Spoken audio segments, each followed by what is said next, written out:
ಹಿಂದೆ ಸರಿ ಡೈರೆಕ್ಟ್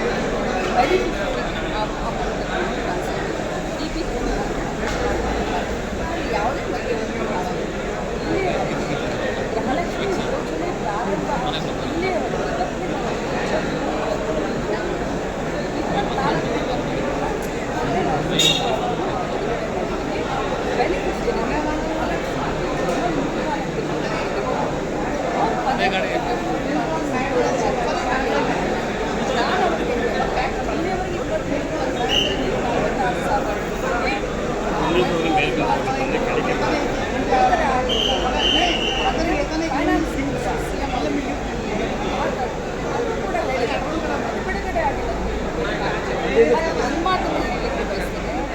ಗೃಹಲಕ್ಷ್ಮಿ ಹಾದಿಯಲ್ಲಿ ಬೀದಿಯಲ್ಲಿ ವಿರೋಧ ಮಾಡಿದಂಥ ಬಿಜೆಪಿ ಅವ್ರಿಗೇನಾದರೂ ಬದ್ಧತೆ ಇಲ್ಲ. ಇವತ್ತು ನೋಡಿದ್ರೆ ಗೃಹಲಕ್ಷ್ಮಿಯರ ಬಗ್ಗೆ ಅಚಾನಕ್ಕಾಗಿ ಕಾಳಜಿಯವರಲ್ಲಿ ಕಂಡು ಬರ್ತಾ ಇದೆ.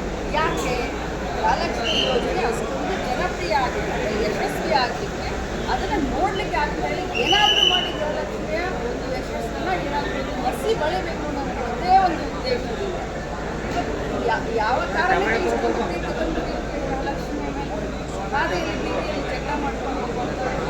ಸೊ ಅದಕ್ಕೋಸ್ಕರ ಮಾಡಿ ಆಯಿತು ಸದನವನ್ನು ನಾನು ತಿಳ್ಕೊಳ್ಳುವಂಥ ದಾರಿ ಕೆಲಸ ಮಾಡಲ್ಲ.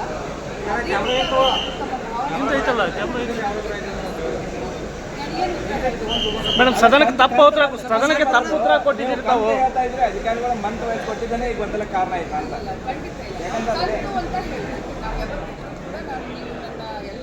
ಈಗ ಮೈಸಂಖ್ಯೆ ಬಿಡುಗಡೆ ಮಾಡಿದ್ದು ದಾಖಲೆ ಒಳಗೆ ಫೆಬ್ರವರಿ ಮಾರ್ಚ್ ಅಂತಿದೆ.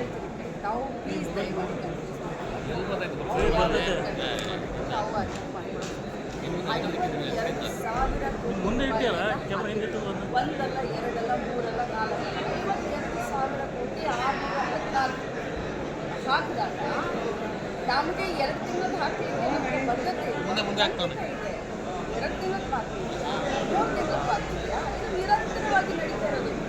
ಇನ್ನೊಂದು ತಮ್ಮ ಗಮನಕ್ಕೆ ತರಲಿಕ್ಕೆ ಬಯಸಿದ್ರೆ ಗೃಹಲಕ್ಷ್ಮಿಯ ರಿಜಿಸ್ಟ್ರೇಷನ್ ನಮಗೇನಾದರೂ ಬದ್ಧತೆ ಇಲ್ಲ ಅಂತಂದರೆ ರಿಜಿಸ್ಟ್ರೇಷನ್ ಇಲ್ಲ ಅಂತಂದರೆ ನಾವು ಕಟ್ ಮಾಡ್ತಾ ಇದ್ದೀವಿ. ಪ್ರತಿ ತಿಂಗಳು ತಮ್ಮ ಗಮನಕ್ಕೆ ತರಲಿಕ್ಕೆ ಬಯಸಿದ್ರೆ 15,000 ಪ್ರತಿ ತಿಂಗಳು ಆ್ಯಡ್ ಆಗ್ತಾ ಇದೆ. ನಾವು ಕಟ್ ಅಂತಲ್ಲ ನಮ್ಮ ಸರ್ಕಾರಕ್ಕೆ ಹೊರೆ ಅಂತ ಆಗಿದ್ರೆ ಇಲ್ಲ ಅಂತ ಇದ್ರೆ ಇವರು ಹೇಳಿರೋ ನಾವು 15,000 ಯಾಕೆ ನಾವು ಬರ್ಡನ್ ಮಾಡ್ತಾ ಇದ್ದೀವಿ? 15,000 ಜನ ಹೆಚ್ಚಾದರೆ ಎಷ್ಟು ದುಡ್ಡು ಕೊಡ್ಬೇಕು ನಾವು? ನಮಗೆ 2,000 ರೂಪಾಯಿ ಒಬ್ಬರಿಗೆ ಅಂತಂದರೆ ಎಷ್ಟು ದುಡ್ಡು ಆಯಿತು? ನಾವು ಅರ್ಥ ಮಾಡ್ತೀವಿ. ಇದರಲ್ಲಿ ಏನು ಹೆಚ್ಚು ಮೇಡಮ್ ಸದನದಾಗ ಯಾವಾಗ ಉತ್ತರ ಕೊಡ್ತಾರೆ? ಅವರು ಗೃಹಲಕ್ಷ್ಮಿಯನ್ನು ವಿರೋಧ ಮಾಡಿದಂಥವ್ರು ಅವ್ರಿಗೆ ಬದ್ಧತೆ ಇಲ್ಲ. ಹೇಳೋದೂ ಅಲ್ಲ, ಹೇಳಿದಾಗ ನಾವು ನಮಗೆ ಬದ್ಧತೆ ಇದೆ, ನಾವು ಕಮಿಟ್ಮೆಂಟ್ ಇದೆ, ನಾವೇನು ಎಲೆಕ್ಷನ್ಗಿಂತ ಮುಂಚೆ ಹೇಳ್ಕೊಂಡು ಮಾಡಿ